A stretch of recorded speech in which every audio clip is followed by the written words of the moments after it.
Hi, everybody. I'm Brittany Lewis, a breaking news reporter here at Forbes. Joining me now is Michael Thatcher, CEO of Charity Navigator. Michael, thanks so much for coming on. Brittany, I'm really glad to be here.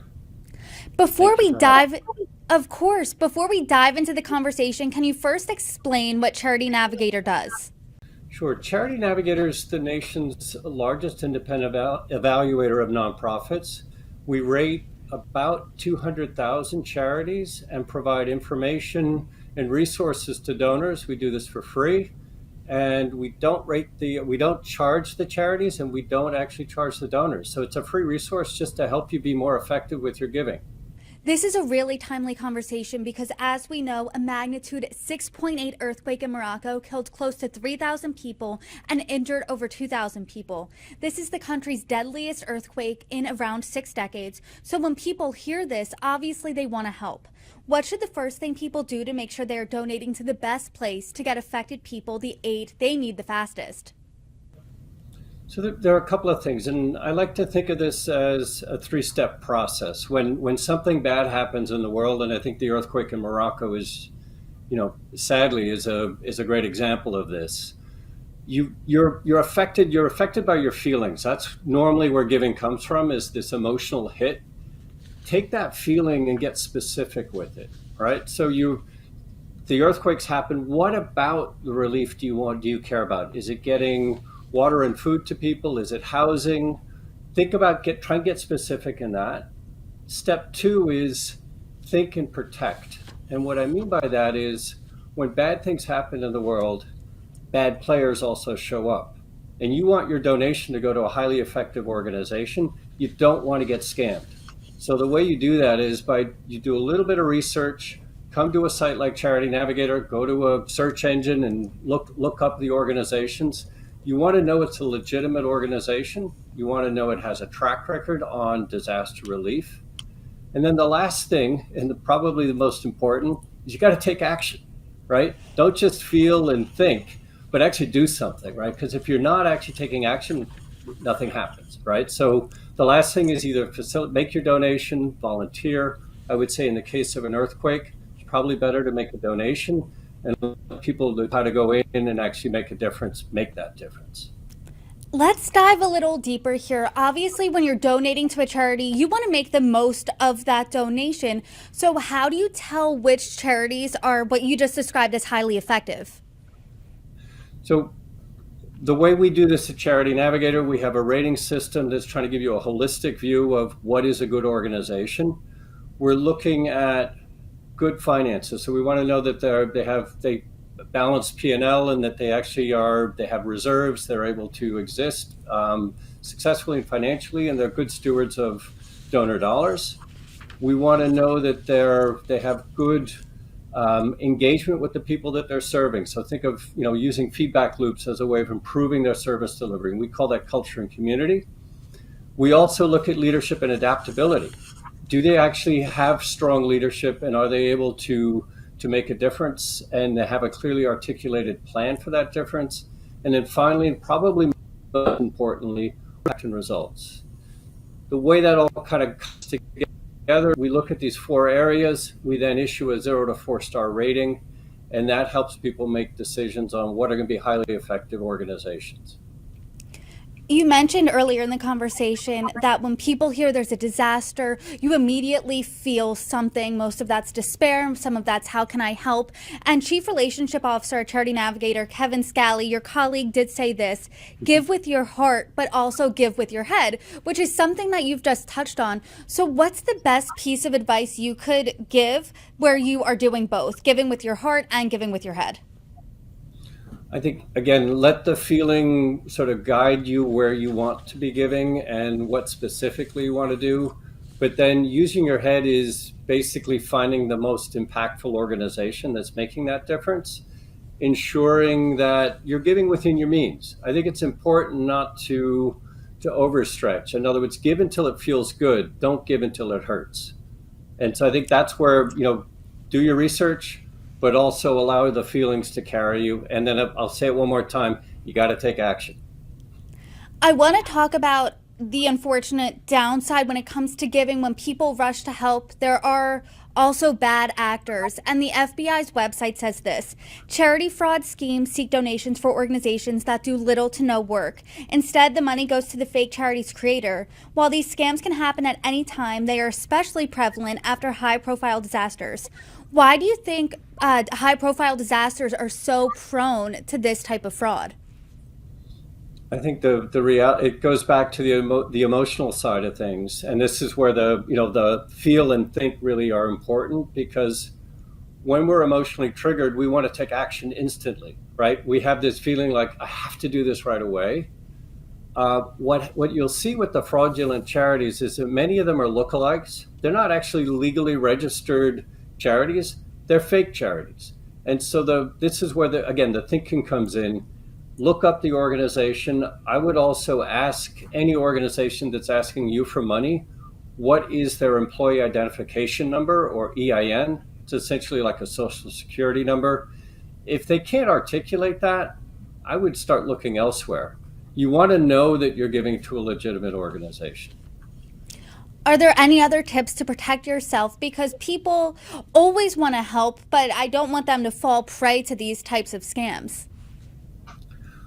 One of the things that we've built into our website, and this is sort of a hidden secret, but when you find an organization on our site, we also offer the ability to give directly to that organization through what we call our giving basket.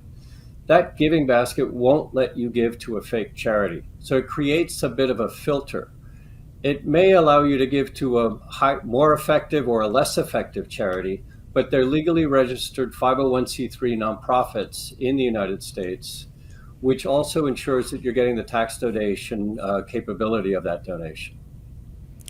I do want to talk a little bit about GoFundMe campaigns and get your thoughts on them, because they can obviously raise money for good, but they can also be scams too. And a high profile one I'm thinking of happened in New Jersey a few years ago when a couple was raising money for a homeless veteran, and it turned out that they were all in on it and scammed people out of over $400,000. So what are your thoughts on GoFundMe's?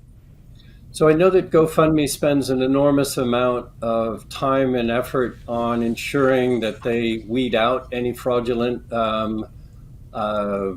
fund drives. The one thing that you have to be careful with any kind of crowdfunding initiative is, if you don't know the people in question, you may be susceptible to fraud in that case. And so that's where, particularly with the level of like this level of disaster, and it's in another part of the world that you may or may not have any connections to, unless you really know the people, or you know someone legitimately that knows someone, I would be hesitant to go too far and too fast with the GoFundMe, and I would look for a reputable aid agency to make my donation to. Going off that point, are Americans more prone to scams, or do people, regardless of where they're from, fall victim and prey to these types of scams? That's a great question, because I think one of the things that's unique about the United States is we have such a vibrant nonprofit sector, and people are incredibly generous. So if you think about it, there are 1.5, 1.6 million charities out there, and we're roughly putting about $460 billion into the nonprofit sector every year as a nation. That's unique. That makes us exemplary and also somewhat of a target, right? So I think we have that. There's a dual focus there. I have less data. I mean, scamming exists anywhere and everywhere, but I think we're a little bit more prone to it, just given how big the sector is and how much people give in this country. We're talking a lot about online giving, but I do want to now talk about robocalls and that type of thing. I'm thinking of the new HBO show Telemarketers, and that really opens the lid on how telemarketing and robocalls are still a thing, a way to scam people, especially those of the elderly population. Do you have any thoughts on whether the medium for fundraising matters? I think the medium for fundraising still happens to be, I mean, it's shifting right now. It's been, a lot of it has still been physical mail, but the telemarketing is, you got to be careful. And again, this goes back almost to what we were saying before about crowdfunding. If you don't know the people, I would not take the calls. If someone starts giving you a bleeding heart story on the phone, you don't know who they are, the organization sounds familiar, I would stop and say, "Hey, thank you for the information. Let me look this organization up on Charity Navigator. Give me the name, and I'm going to make my donation through this platform because that way I know I'm not going to be taken advantage of." You have time. One of the things you've got to really keep in mind is when there's the telemarketers are playing on urgency and they're playing on your emotions. Take the time to just slow things down a little bit. Make the donations on your own terms, not on the terms that they're asking you to accommodate. You're clearly a charity expert. Is there anything else we're missing from the conversation? Any perspective that you would like to add?